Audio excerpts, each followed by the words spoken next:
Hello friends, स्वागत है आपका अपने यूट्यूब चैनल जीएस विजन पर। तो आज हम बात करेंगे सी सेट के बारे में कि सी सेट की रणनीति क्या होनी चाहिए। और हर साल ये टफ होता जा रहा है, तो चलो हम आज इसी के बारे में बात करेंगे। तो चलो हम शुरू करते हैं आज का सेशन। सी सेट, देखो सी सेट पहले हम देते हैं कि सी सेट में कितने क्वेश्चन आते हैं और कितना टाइम होता है और कितने क्वेश्चन लिए चाहिए। हम बात करें, देखो 80 क्वेश्चन आते हैं। इसमें कितने आते हैं? 80 क्वेश्चन आते हैं टोटल।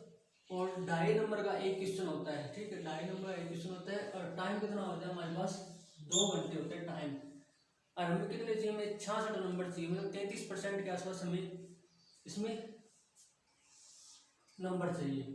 तो हमारी बेस्ट रणनीति क्या होनी चाहिए उसके बारे में हम बात करेंगे। देखो पहले कि हम सी सेट के कितने जो पेपर है वो अटेम्प्ट करें और किसी कोचिंग की करें या पिछले यूपीएससी पेपरों को सोल्व करें, उसके बारे में हम बात करेंगे। तो सबसे पहले हमें यूपीएससी के जो पिछले पेपर है ना उनको सोल्व करके देखना चाहिए, क्योंकि उसी से हमें पता चलेगा कि यूपीएससी कैसे क्वेश्चन पूछ रहा है। तो चलो हम बात करेंगे कितने क्वेश्चन। देखो हमें कम से कम 10 सालों के पेपर, जैसे कि 2011 में शुरू हुआ था, ठीक है। तो 2022 तक ये क्वेश्चन हमें सोल्व करने चाहिए, ठीक है। 2021 से 22 या 2012 से 13 से शुरू कर सकते हो। और तो मैं कम से कम मैं बता रहा हूँ, कम से कम 10 साल के पेपर हमें यूपीएससी के पिछले पेपरों का सोल्व करना जरूरी है, क्योंकि इससे हमें पता चल जाएगा कि यूपीएससी कैसे क्वेश्चन पूछ रहा है। और क्वेश्चन 80 क्वेश्चन आते हैं, 80 क्वेश्चन आते हैं। अगर हमारे रेंज में क्या, हमें पहले पेपर से पहले हमें घर पर रिवीजन कर इसकी प्रैक्टिस कर लेनी चाहिए, ताकि वो पता चल जाए कि हम किस लेवल पे हैं।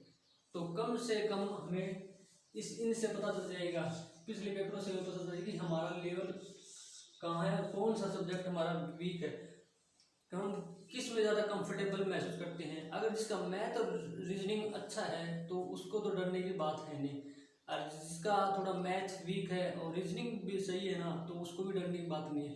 जिसका मैथ और रीजनिंग दोनों ही कमजोर है ना तो उसको थोड़ा ही ज़्यादा हार्डवर्क करना पड़ेगा। तो चलो हम शुरू करते हैं। जैसे क्वेश्चन आते हैं 80 आते हैं टोटल, ठीक है।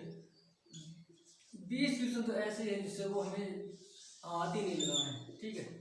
20 क्वेश्चन समझ लो, तो 60 क्वेश्चन हमें ऐसे करने पड़ेंगे जो हमारी रेंज के अंदर हो, ठीक है, जो हमारी रेंज के अंदर हो।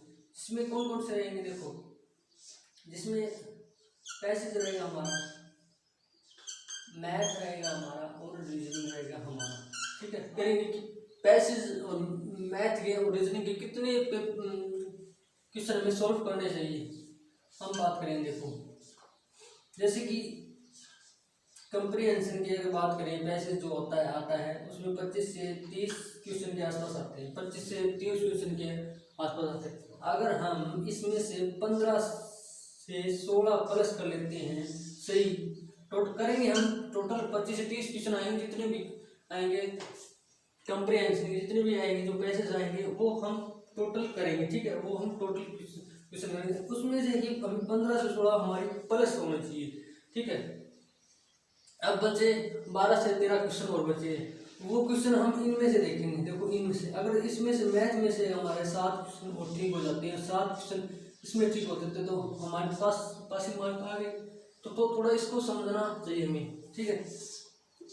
अगर हम इसमें से 10 से 15 भी क्वेश्चन कर लेते हैं, और 10 से 15 क्वेश्चन हम इसमें से कर लेते हैं, इनके 25 से 30 के आसपास आएंगे और 15 से 20 क्वेश्चन इसके आएंगे। अगर हम इनको रीजनिंग और इनको अगर 15 से 20 के आसपास हम कर लेते हैं, अगर इसमें 7 भी क्वेश्चन हो गए तो हमारा बेड़ा पार हो जाएगा, ठीक है। तो इसमें यही है, इसमें यही तो ध्यान रखना है हमें, कितने क्वेश्चन चाहिए और कितने कितने छोड़ने हैं और कितने करने हैं, इसका ध्यान रखना। हमें 80 के 80 नहीं करनी, इस बात का ध्यान रखना, हमें 80 के 80 नहीं करने, ठीक है। हमें चाहिए पास मार्किंग, वो कैसे आए, ठीक है, कैसे आए। अब बात करें पैसेज के बारे में, तो पैसेज कैसे सोल्व करें। तो पैसेज को सोल्व करने का सबसे अच्छा तरीका है पिछले पेपरों को हल करना, इससे बेस्ट तरीका और कोई नहीं है। तो इसका यही है, ठीक है। और तो मैथ और रीजनिंग के बारे में देखो, मैथ और रीजनिंग देखो, कईयों की मैथ बिल्कुल डल होती है, कईयों की रीजनिंग अच्छी होती है। तो हमें ध्यान ध्यान रखना है कि हमारा वीक पॉइंट कौन सा है। अगर हमारा कंप्रीहेंशन अगर हमारे अच्छे हैं, क्योंकि लैंग्वेज बहुत कठिन आती है जो कंप्रीहेंशन की, तो हमें इस पर ध्यान रखना चाहिए कि थोड़ा हम मैथ और थोड़ा सा रीजनिंग, तो इस पर हमें ध्यान रखना चाहिए। कम से कम आधा घंटा भी डेली दे दें, आधा घंटा मैथ का, आधा घंटा रीजनिंग की हम भी दे लेते हैं, तो हमारा उसमें पासिंग मार्क आराम से आ जाएगी।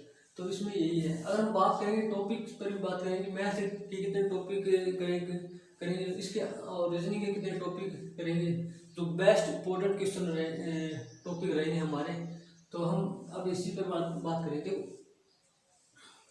देखो 25 से जो 30 क्वेश्चन आते हैं, तो उसमें सबसे ज़्यादा पूर्व धारणा के क्वेश्चन आते हैं, जो सबसे कठिन होती है। पूर्व धारणा सबसे कठिन होती है पूर्व धारणा, क्योंकि लैंग्वेज ऐसी होती है कि जो हमारे हिंदी मीडियम वाले एस्पिरेंट है उनको थोड़ा समझने में प्रॉब्लम आती है। ठीक है, तो इस पर थोड़ा जितने हम प्रैक्टिस करेंगे तो उतना ही ज़्यादा इनको हल कर पाएंगे और समझ पाएंगे। ठीक है, उसके बाद में तर्कपूर्ण व विवेकपूर्ण निष्कर्ष आते हैं, ये थोड़े से सही आते हैं। ठीक है, ये थोड़े आसान भी आते हैं। एक आता है सर्वाधिक निर्णायक संदेश, और ये 3 टाइप के इसमें क्वेश्चन आते हैं पैसेज में। ठीक है, अब मैथ और रीजनिंग के बारे में बात करेंगे। मैथ के जो इम्पोर्टेंट टॉपिक है जिसके आसपास हमारे जो क्वेश्चन रहते हैं, तो उनके बारे में देखो, परसेंटेज के क्वेश्चन आते हैं, या 2 क्वेश्चन हर साल आते हैं। ठीक है, प्रॉफिट और लॉस के भी क्वेश्चन हर साल हमें देखने को मिलते हैं। रेशियो के भी मिल जाते हैं, 1-2 साल के गैप में आते भी नहीं है, लेकिन इसकी क्वेश्चन लगभग आने की संभावना रहती है। टाइम और डिस्टेंस का क्वेश्चन रहता है, हर साल रहता है, 1 या 2 क्वेश्चन हर बार रहता है। अब इंटरेस्ट और कंपाउंड इंटरेस्ट के बारे में बात करें, तो ये इनमें भी क्वेश्चन हमें देखने को मिलता है। अच्छा, एक प्रमोटेशन कॉम्बिनेशन, इसमें भी हमें क्वेश्चन देखने को मिलता है। एवरेज के भी क्वेश्चन हमें देखने को मिलता है सीसेट में, और नंबर सिस्टम के क्वेश्चन हर साल आते हैं, 2 या 3 क्वेश्चन हमेशा आते हैं नंबर सिस्टम से। ठीक, तो इन टॉपिक पर हमें फोकस करना चाहिए। अगर ये टॉपिक हमारे पूरे सही से हमने कर लिए, तो हमें मैथ में डरने की जरूरत नहीं है। एक जो फोबिया होता है हमारे अंदर, सीसेट हमसे नहीं हुआ है, सीसेट से बहुत हार्ड होता है, जब हम एग्जामिनेशन वहाँ पर बैठते हैं तो एक घबराहट सी होने लगती है, तो उस घबराहट को हम घर पर ही हल कर सकते हैं। देखिए, जैसे कि हम घर पर 2 घंटे सीसेट का एक पेपर लेते हैं, जैसे कि 2021 का 22 का जो भी है वो लेके 2 घंटा पूरा फोकस, 2 घंटा उस पर टाइम स्पेंड करें, और उसके बाद देखेंगे कि हमारे कितने रेंज के आसपास क्वेश्चन अटैम्प्ट हो रहे हैं।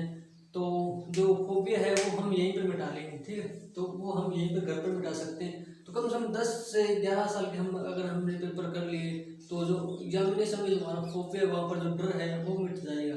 ठीक है, हम बात करेंगे अब रीजनिंग के बारे में। रीजनिंग में देखो, रीजनिंग में मैं सोचता हूँ रीजनिंग में हमें कोई भी क्वेश्चन छोड़ना नहीं है, कोई भी क्वेश्चन छोड़ना नहीं है जिसमें ऐसा लगे जिसमें टाइम हमारा ज़्यादा वेस्ट हो रहा है, तो उसको हम स्किप कर सकते हैं। बाकी रीजनिंग के हाँ थोड़े हार्ड आते हैं, थोड़ी लैंग्वेज भी ऐसी आती है, थोड़े बड़े क्वेश्चन आते हैं, लेकिन हम रीजनिंग के हल कर सकते हैं क्वेश्चन। तो पहले लॉजिकल रीजनिंग के क्वेश्चन आते हैं हर साल। ठीक है, मेंटल एबिलिटी के भी क्वेश्चन आते हैं हर साल, देखते हैं 1 या 2 क्वेश्चन देखने को मिलता है। कोडिंग रिकॉर्डिंग के भी हमें क्वेश्चन देखने को मिलता है। सीटिंग अरेंजमेंट के हर साल क्वेश्चन 1 से 2 से 3 क्वेश्चन हमेशा आते हैं। सिलोजिज्म के क्वेश्चन सब हमेशा बने रहते हैं, ये कम से कम 2 से 3 क्वेश्चन या 3 से 4 क्वेश्चन हमें सिलोजिज्म के देखने को मिलते हैं। क्लॉक और कैलेंडर के भी हमें देखने को क्वेश्चन मिल जाते हैं हर साल। डाइस के भी क्वेश्चन मिलने अभी तो नहीं आ रहे, लेकिन आ सकते हैं, कोई यूपीएससी का कोई भरोसा नहीं है। ठीक है, तो डाइस के भी क्वेश्चन अगर हम इन पर हम फोकस कर ले, और इनकी हम डेली 1 से 1.5 घंटा अगर इन सब की प्रैक्टिस कर लें, तो हमारा सीसेट बिल्कुल आसानी से हम क्लियर कर सकते हैं। ठीक है, तो ये थी हमारी आज बेस्ट रणनीति, तो जिनका तो यूट्यूब पर हमें देखने को मिल जाता है मैथ रीजनिंग के लगभग हर टॉपिक और हर टीचर लगभग यूट्यूब पर हमें मिल जाएंगे, तो वहाँ से हम कर सकते हैं इन सब की प्रैक्टिस। यहाँ तक तो कि कंप्रीहेंशन या जो पैसेज है हमारे वो कैसे सॉल्व करते हैं और एलिमिनेशन कैसे करते हैं, तो उनके बारे में हमें मिल जाता है। तो आज का सेशन यही था हमारे सी सेट के बारे में। तो अगर आपको सेशन अच्छा लगे तो लाइक शेयर करना अपने दोस्तों में और सब्सक्राइब करना। जय हिंद, जय भारत।